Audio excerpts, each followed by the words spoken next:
Well, hello and welcome to Galactic Wisdom.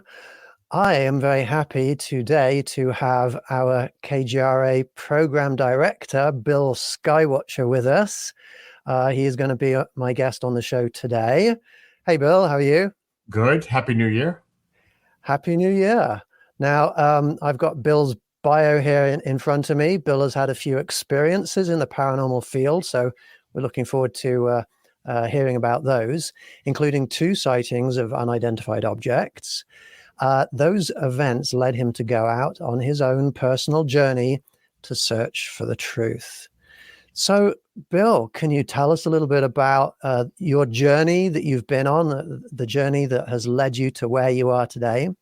Well, interestingly enough, let me just make sure, because I'm not usually on the screen, so I got to adjust my microphone and get it up to a good level. Anyway, so it actually started at an early age, and I'm just going to say it the way it is. I used to have conversations with my mom when I was about 8, 9 years old, and I used to say God is an alien. And growing up in a Catholic household, that didn't go over well, to say the least. Yeah, I can imagine. But at an early age, I had this curiosity and interest in it.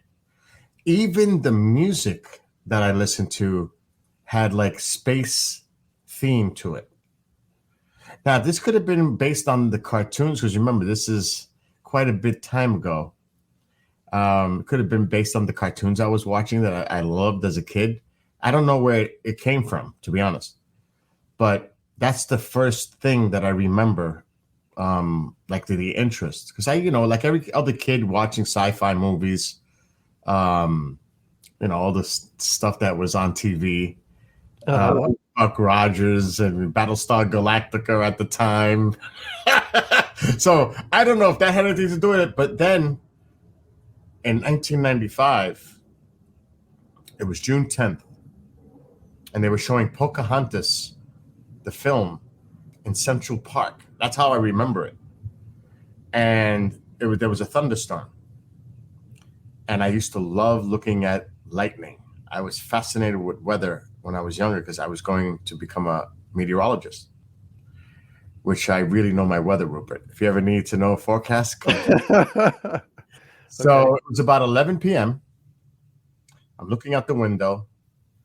So I'm in the Bronx, which is north of New York City. And I'm looking to the south. And I could see in the clouds the hue of the different colors, because after the film was shown, they had a fireworks display.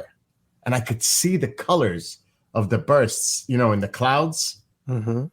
All of a sudden, I'm looking at the sky, and I see a boomerang. And I don't know if it was a boomerang or a triangle, because I couldn't see the craft.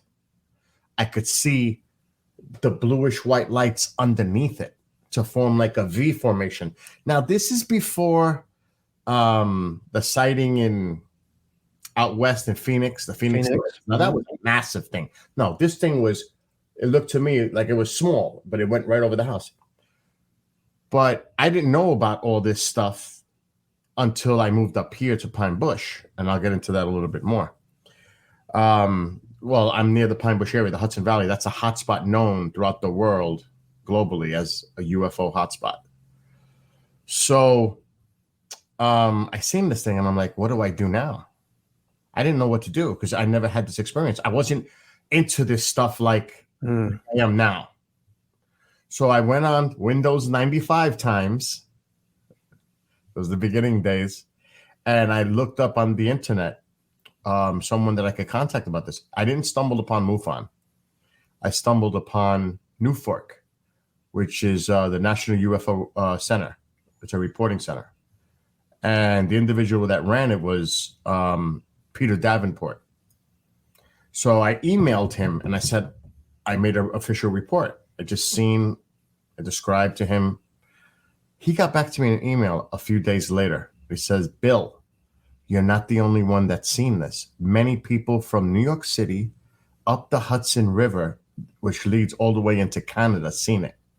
I was like, wow.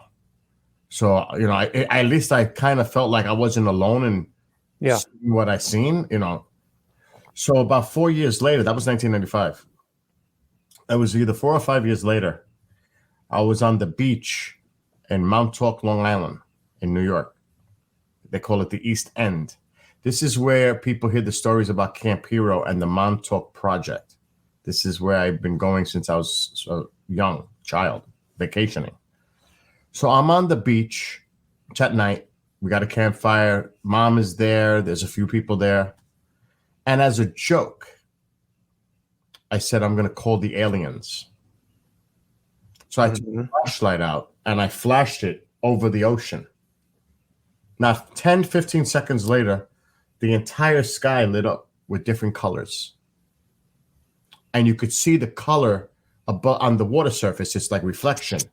It was incredible.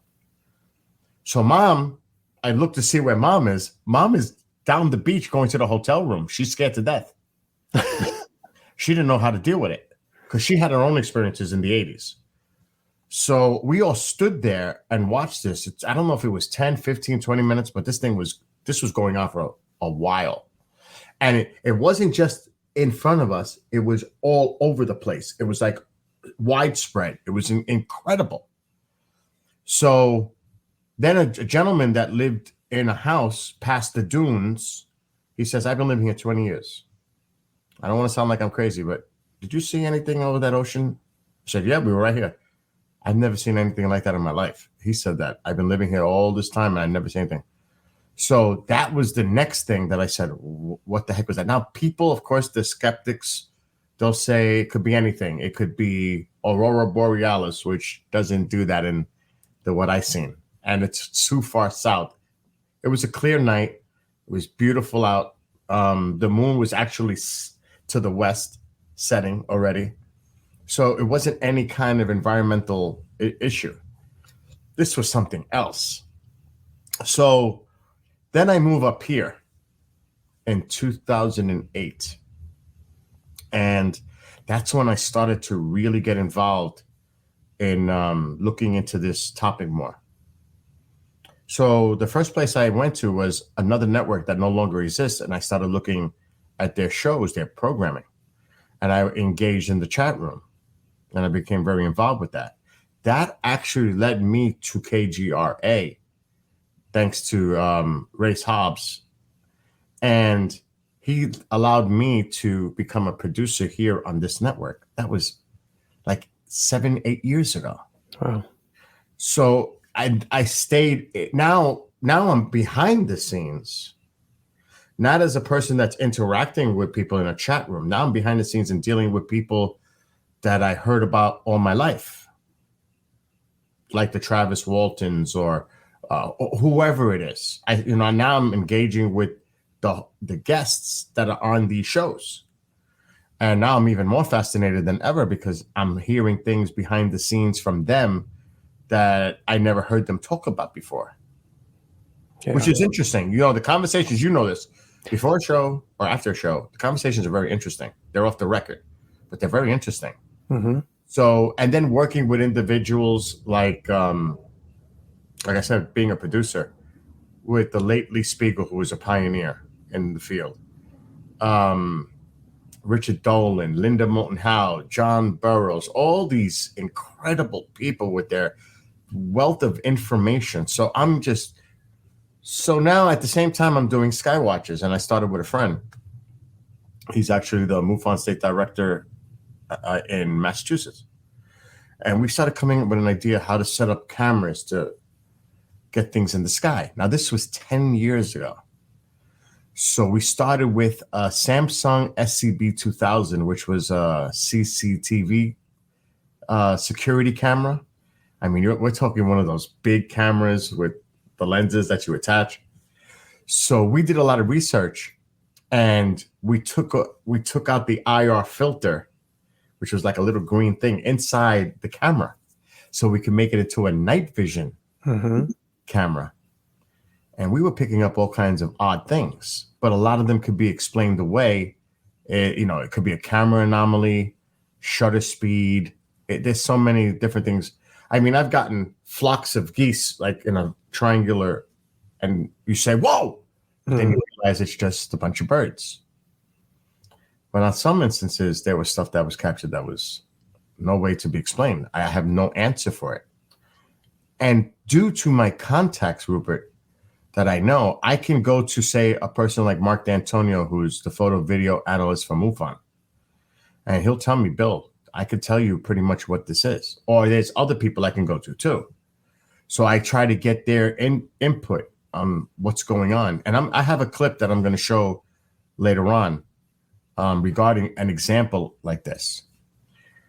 So in this house, I've had very odd things happen too. My mom is not a liar, and she claims she's seen a tall white being, white, and had eyes on its sides of his head, like where my headphones are.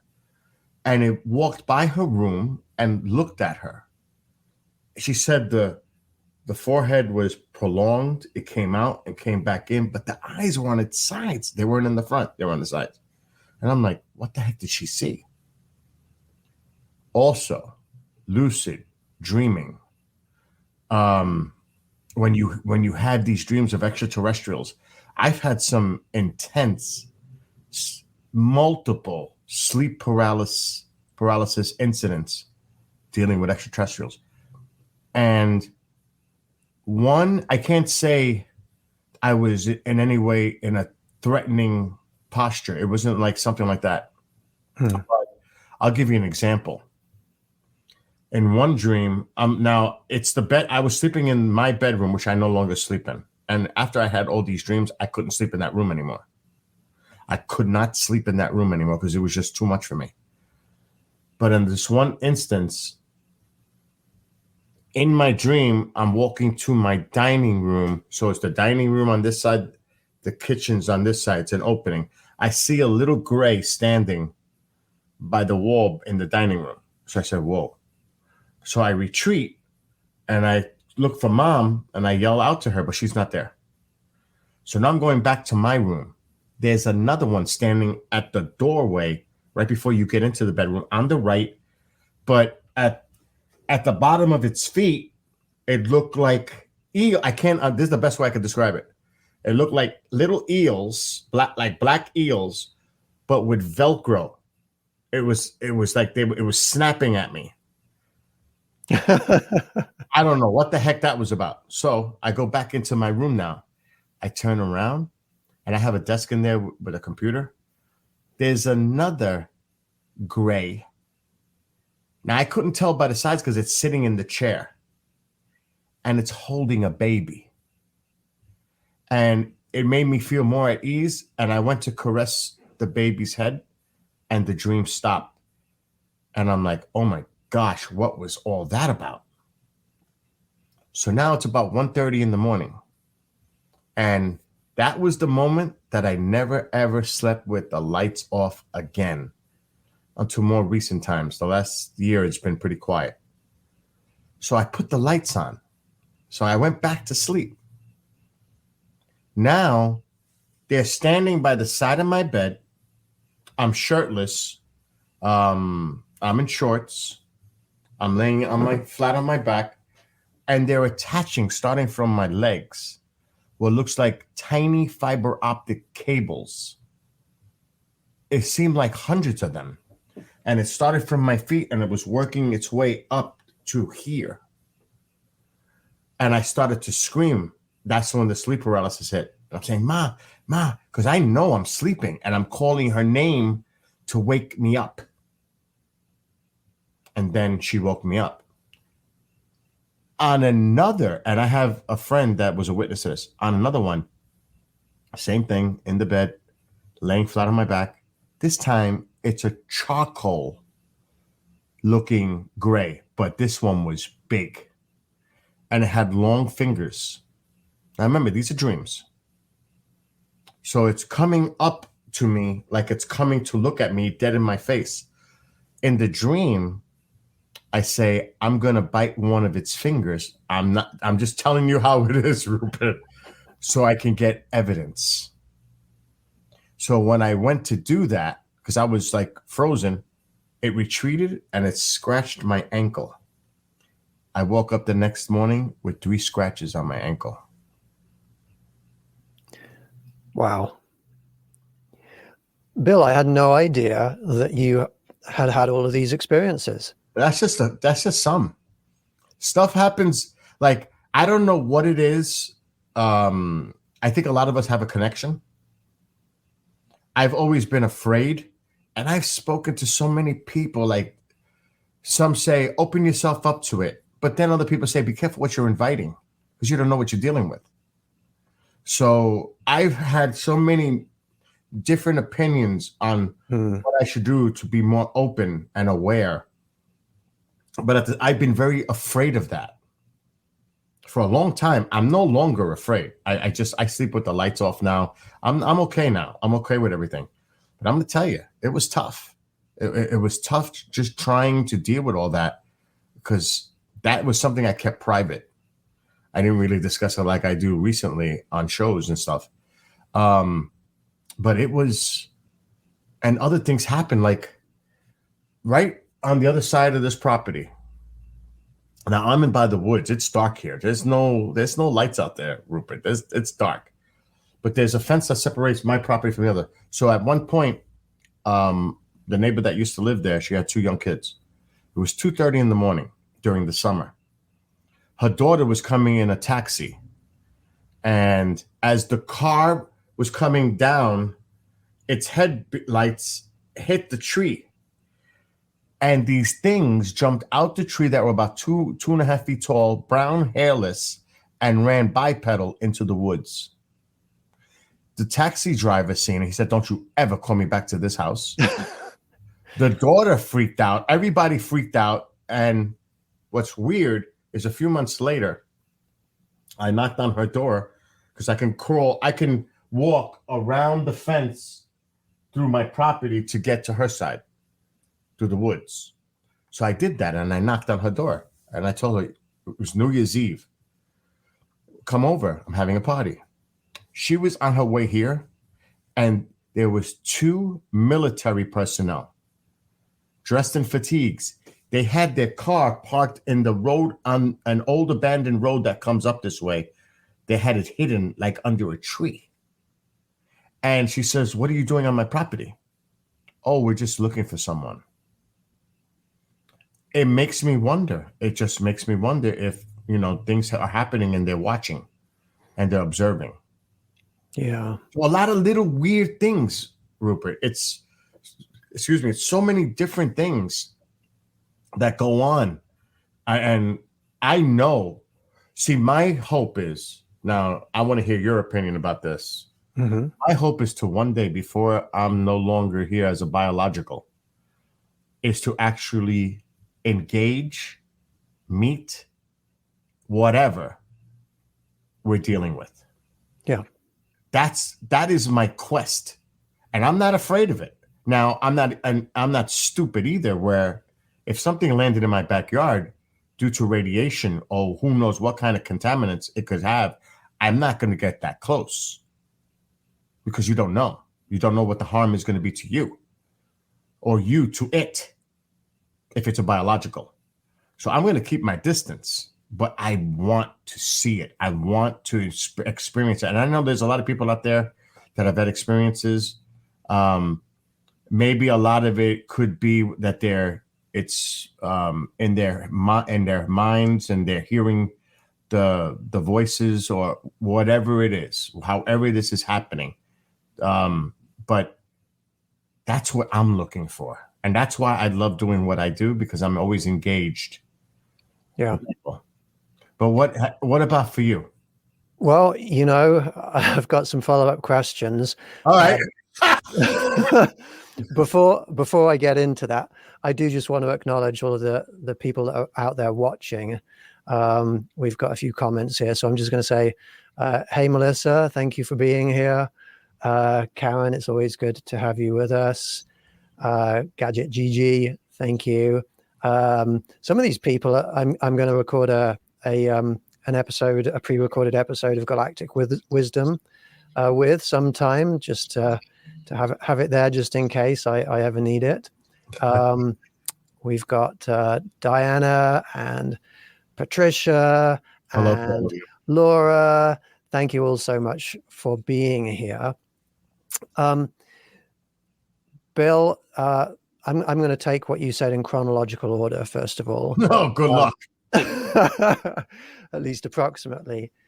The experience you had on the beach, where you flashed your light, even though it was a joke, you're reaching out to them.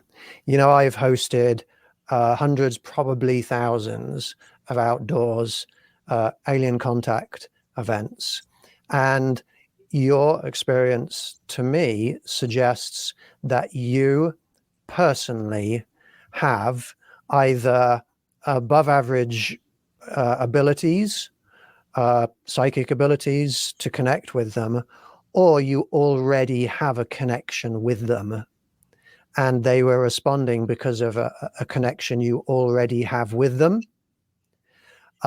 It could also be transtemporal. It could also be because of the connection that you were to one day be able to have with them. It is a message. It is a guidance. It's an acknowledgement that, yes, you have that connection. I would love to have you join one of my outdoors in-person alien contact events sometime to see if you could connect with them, because it's not common for people to have such a big response.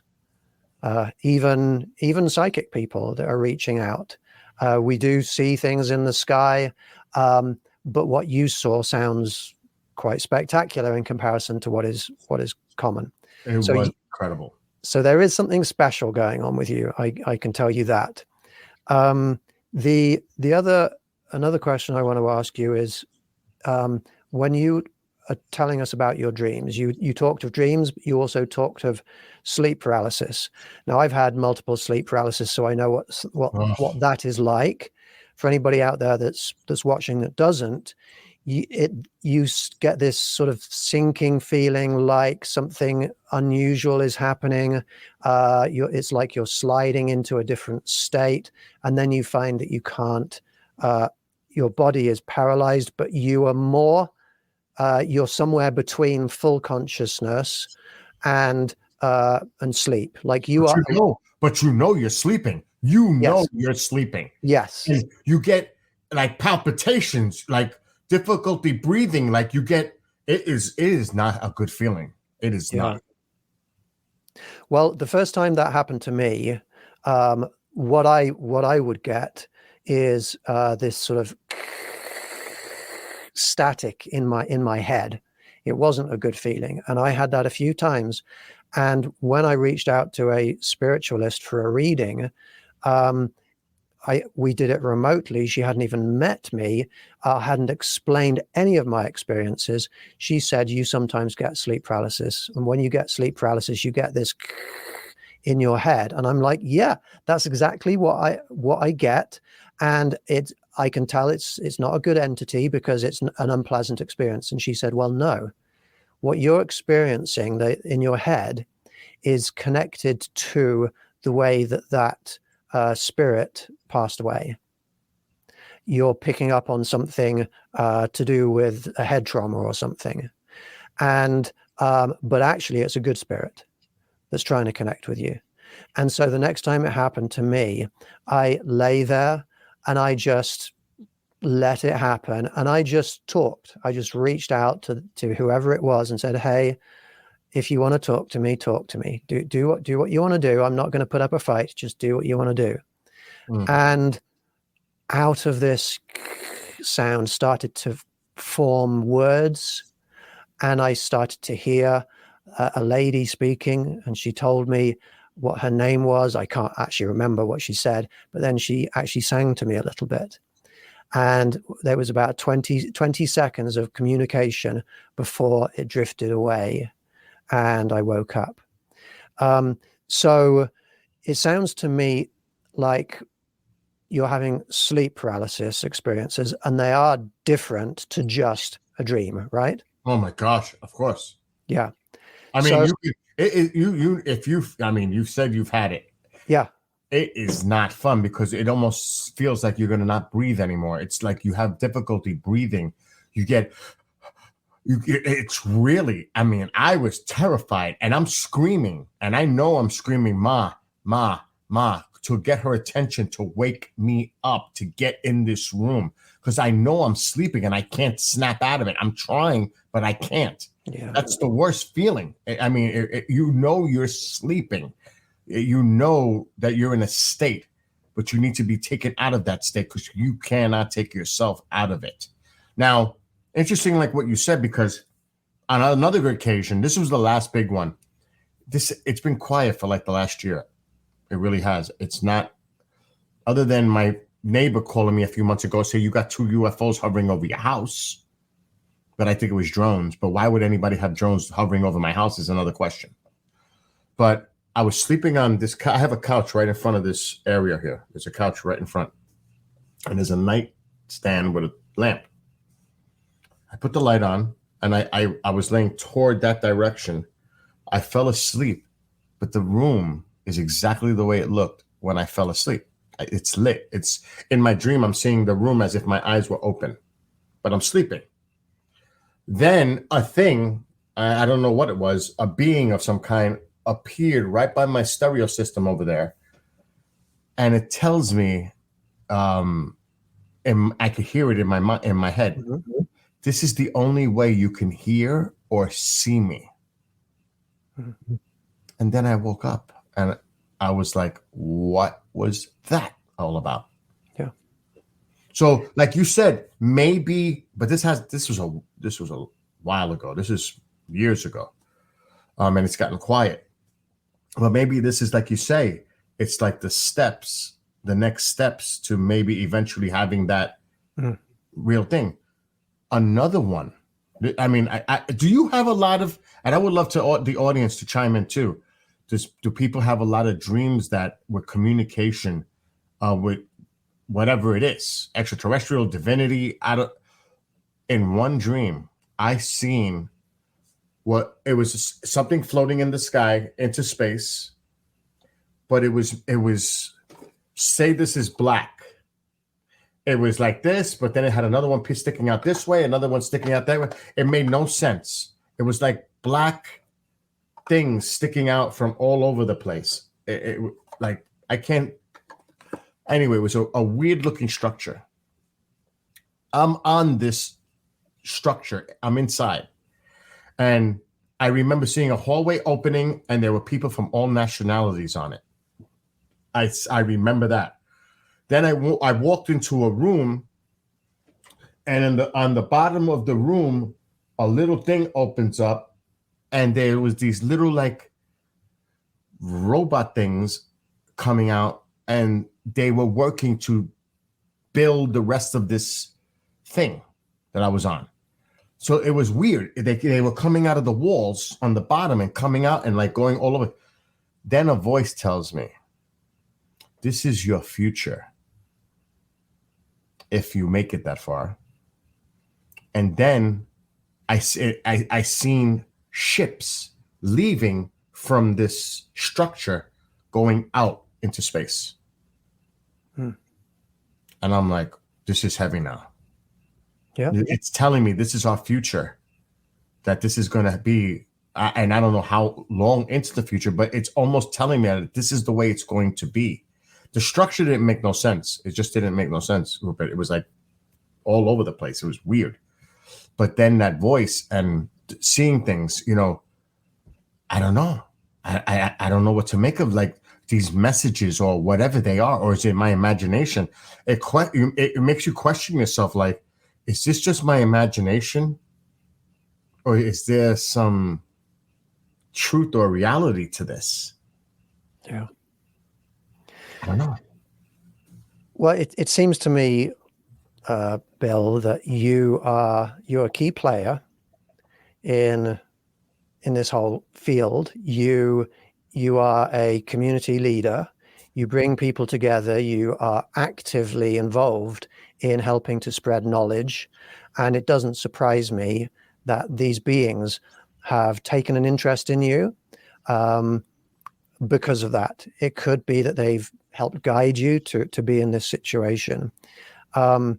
There's two or three other things I want to sort of go back on and discuss.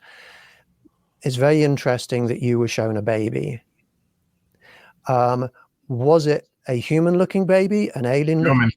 It was a human-looking baby.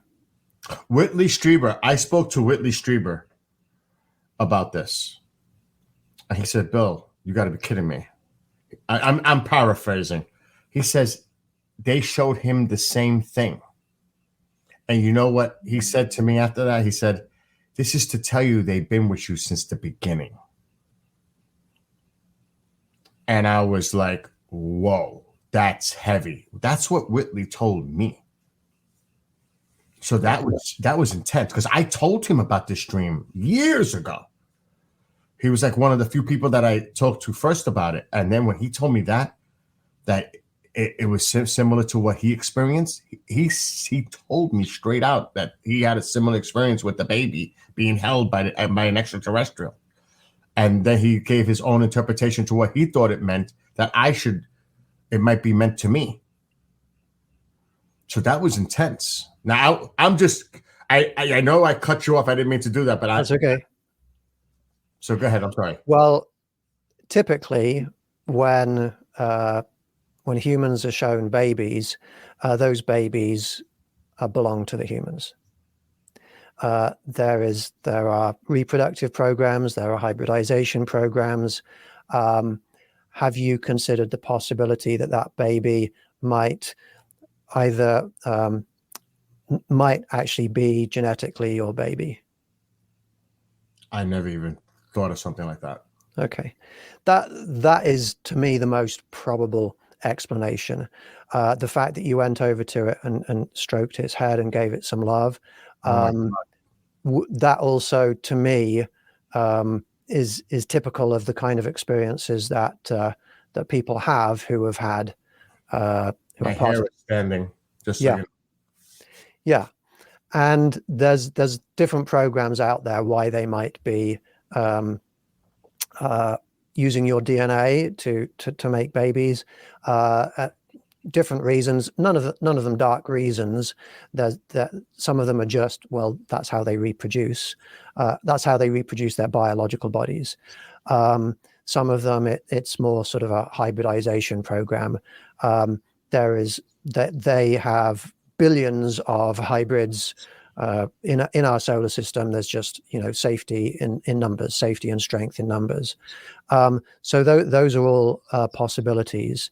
It could be that you have been part of a reproductive program since you were like in your teens, and people who are part of such programs often have a stronger ability to connect with these beings. They have that stronger relationship with them. I do feel it's destiny. I do feel before it's all over, it's destiny. Or call it fate, whatever you want to label it as. I do believe all these things are happening for a reason. Yeah. It's almost like in the movie Close Encounters, when they all have the sighting of the UFO and they're all drawn to Devil's Tower. It's almost like a calling. There's a connection. And because we only got already 20 minutes, but it's like disclosure. It's not coming from the government. I think it's going to come from the people. I think that if this connection is established and pure, that eventually it's going to be unavoidable that all the people that have been having these experiences, and I can't say that I have because I don't know. I want to get regressed. I do want to get regressed because I am very curious to see if these dreams have any validity to them. I want to know the answers. But I think that the people that are having experiences or connections, eventually that's going to be made known by whatever we're dealing with. And then it's just going to be undeniable. There will be no denying it because it's going to be almost like in a religious aspect, when you have, like the end of days and people are taken I don't know how all I know, Rupert, something big is coming. Yeah. It's like almost like a rapture to deal with extraterrestrials. I don't want to mix the two, religion, but it's like something big, something undeniable is coming. What do you get any kind of sense like that? Because I do. Oh yeah. You know, there's a big picture here, and I don't talk about the big picture a lot because it can turn people away a little bit sometimes when they sort of hear, oh my God, this guy is crazy. But many people are being who have connections with these beings are being shown futures.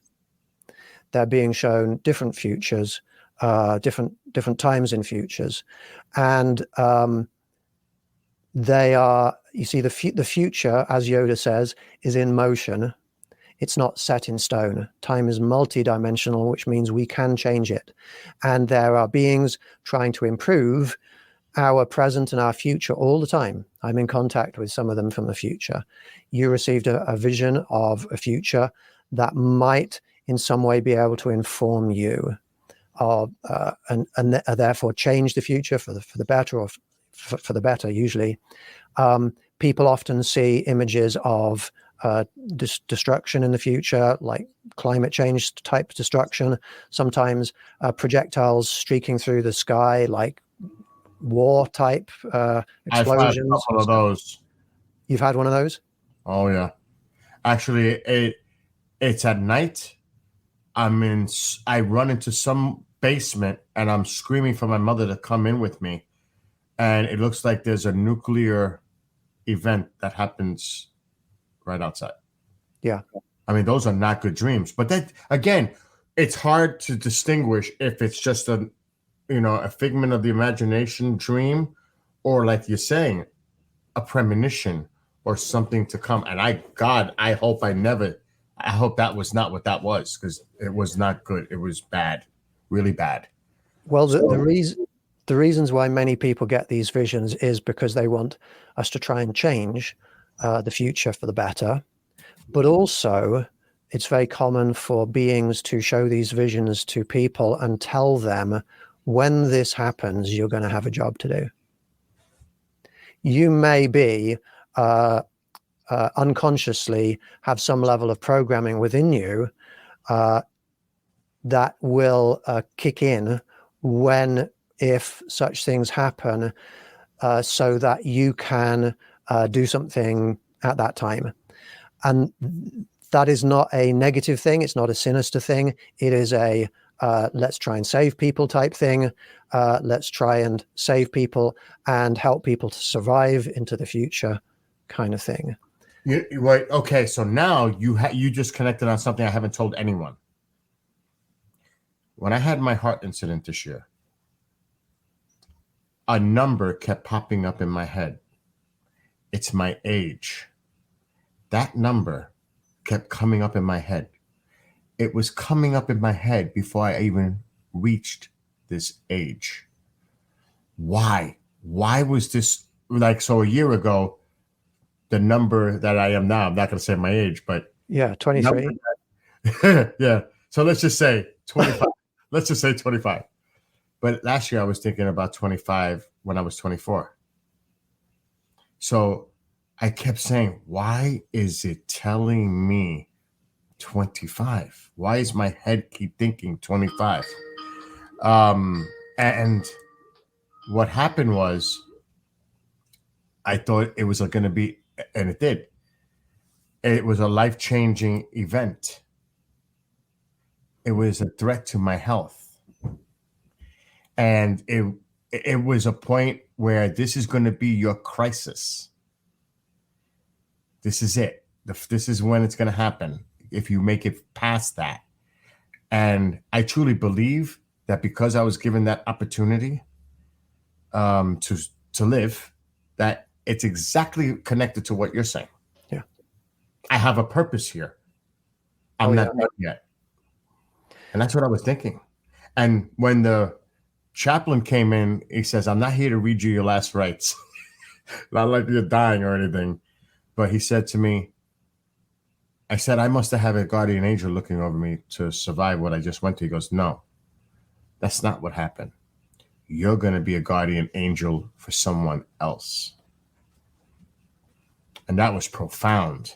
I was like, oh my gosh. You know, that was very intense when he said that to me. And so I'm taking it to heart. So I have a purpose. I don't know what that exact purpose is, Rupert, but I know that I have a purpose. There's something I need to do. Yeah. And maybe this is all part of it. Maybe this conversation, everything that happens moving forward is all part of it. People are being brought together by these beings, deliberately, purposefully brought together to form a, you know, I use the word alliance, not like a military, not like a physically strong alliance, but a spiritual alliance, an alliance of good, loving people who can help move humanity, move the planet in a better direction. I have proof that that people are being guided towards me, and I think there are networks of positive, loving people with strength, with the ability to make the world a better place being brought together. So I don't doubt that you were saved because you are a key player. You have a role to play in what is to come. You have the ability to make the world either now or in the future a better place. I have one or two pieces of advice, one or two suggestions, if you don't mind. Go for it. Choose to reject them or not. But these beings are so much more powerful than we are. They can do whatever they want to you. And you're still alive. You're still well. In fact, you're alive after a very, a life-threatening incident, and you are still bringing people together. I don't think you have anything to fear from these beings at all. Oh, I don't have any. I used to be, I won't say, okay, I was scared. I was afraid. Yeah. I don't know if fear is the right word, because I didn't fear it. I was just scared, because it's almost like this. If I saw you like from a distance coming to me, yeah, it's not the same as if I was sleeping and you're standing on the side of my bed and I wake up in the middle of the night. You know what I mean? I know exactly. Especially when you're looking at something that is unnatural. Yeah. It's not something we're familiar with. I am looking at something at the side of my bed that's, first of all, shockingly incredible, because it's alive, or maybe it's not a living entity. Maybe it's half whatever, AI. I don't know. All I'm saying is you're going to see it. You're going to visually see it. Yeah. And it's going to be in a physical form if in that situation. So how do you respond to that? It's actually right there next to you. It's happening right now. Yeah. The initial shock from that, the human emotional condition is going to be, oh my God. And now you're thinking, do I go all crazy? No, I got to stay calm here. Because Rupert, that's the one thing in any kind of situation, I always stay calm. Even when I had the heart thing going on, I was calm. I was in peace. The best thing you could do is try to stay calm, because any action can cause a reaction, and there could be very interesting consequences because of that. So I'm going to just stay frozen and just look if I can do it. Yeah. That's the test. To that initial shock. Once I get past that initial shock, now it's just going to be like, I see you. Do you see me? Do you see that I'm not out to harm you? And I hope you're not out to harm me. It's almost like that exchange of if it's looking, obviously, if it's looking at you, it's going to also read your eyes, like you're trying to read it. Yeah. So it's very complicated, but you understand what I'm saying. I understand completely. It was just 2 or 3 months ago that I had sleep paralysis. And when you have sleep paralysis, your spirit, your consciousness can turn, your body can move, you can still see even if your physical eyes are closed. And I turned, and I'm lying on my bed, and there's this little gray head looking at me, an alien right here, like 2 feet away from me. And I felt that natural human instinct of fear. It's natural. I don't know that there's any way to get rid of that, but I'm also, grounded in building love and sharing love to these beings. And I quickly got into the love mode, and I just said to it telepathically, I said, "Thank you for being here. You're very welcome to be here." And I suddenly got the sense that there was one behind me. I turned, and like on all fours, almost like a dog with its head lifted up a bit, looking at me, was another being, very small, with a large head. And I just reached out to it with my hand, and I just gently sort of put my hand to its chin in a loving way, and it was a beautiful moment. And so that's one of my recommendations to you. It sounds like you're pretty much there already, but any experiences you have, just welcome them and say to them in your mind, "I'm sorry if I have a little bit of fear, but I wish you love. I want to learn. I want to know." The other suggestion I have for you, I don't know if it's something you'd be open to, but there are other routes to understanding this other than regressional hypnosis, which sometimes can lead people to making false deductions. One thing we could do, if you were interested, is in my Galactic Wisdom Facebook group, we've got some talented psychics. We could have you as a guest sometime. Let's do it. And do a remote viewing. Let's do it. And have them connect with the beings that are related to you. That would be phenomenal. If that were Cool. something we can arrange. We can do By that. the way, where's the show going? We've got like 6 minutes. What happened? I keep expecting the producer to leave a message here saying 5 minutes left. Yeah, that's me. I do want to show your audience a clip quick. Yeah, okay. This is something that I captured on September 18, 2014. This is looped. Now, the clip is looped.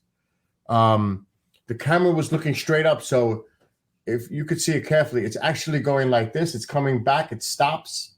It curves, then stops, and then goes shoo back into space. Now, remember that SCB 2000 I was talking about?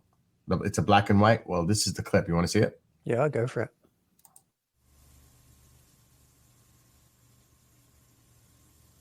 So I'm unmuting my mic so that I can speak over the video.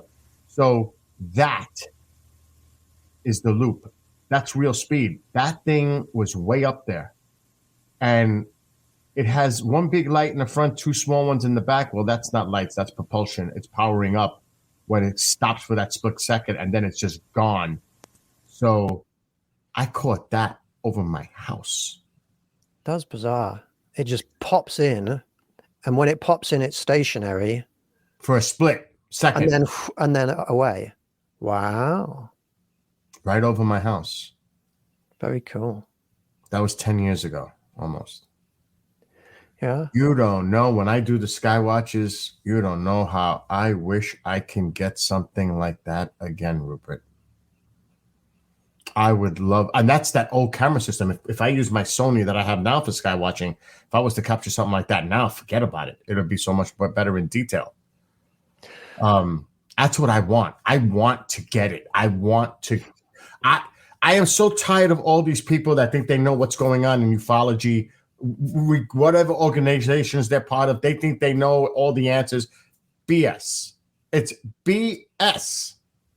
They all write their books and do all their research. And I'm not, I'm saying this in general, but it's going to be the people on the ground doing the research. It's going to be the people that are having experiences, the people that are taking the time to try to get the evidence that we're all looking for. Not just sitting back and writing about a book of cases that are been said 2,000 times over. We need that evidence. I would love to provide that evidence to the public. I would love to be able to do that. And you know what? I'm not going to give it out to the media. I'm going to just do it where I'm going to put it on KGRA or whatever. I'll say, listen, I ain't getting paid for it. I'm doing this as a service to the public. It's not because I want to be famous or egotistical or no. We're just going to get it out there to the public. That's it. Simple. No strings attached. That's awesome. You know, and I'm going to do that. I have the platform to do it. I would make it available on every freaking show on KGRA, and put it out there for the public. Rupert, it's going to happen. I feel it. I feel something's coming. I really do. Something is coming. It sounds to me like with some of the experiences you've had, what's going on just outside your home. Do you have infrared security cameras up that you can record those little creatures in your trees? I have 11 cameras outside my house. 11. 8 blinks and 3 ring doorbells. So yes, I've got cameras covering every inch of the property now. The only one I don't have, which I'm thinking, it's funny that you say that. I don't know. You're either in my head, I don't know what's going on, but you're thinking about the same things I'm thinking about when you say it. This happened with Annie earlier when we had before the show. Yeah. But I want to put a camera on my roof. You know, those all-weather ones, like those little domey ones that you can see the whole sky with. I want to put that, run the cable into the house so I can monitor not what's just going out on my property. I want to monitor what's going above my house. Yes. Yeah. That's the next big step for me. That's what I want. One of those all-weather cameras that you can put outside the 180s that sees the entire sky above you. That's my Rupert. That's funny you said that. I was thinking about that. Wow, I'm excited. But anyway, we got 1 minute left. Well, yes, it was a lot of fun. We could have talked about so much more. We didn't even get into like disclosure and we'll do this again sometime. We will. Thank you so much for being on this show, Bill. I really appreciate you being on here. Fascinating conversations, and thank you to all of our audience members for watching. And we'll set up a remote viewing let's do that. I would love to do that. Okay. Take care. Goodbye, everyone. All right, everybody. Have a good night. Happy New Year.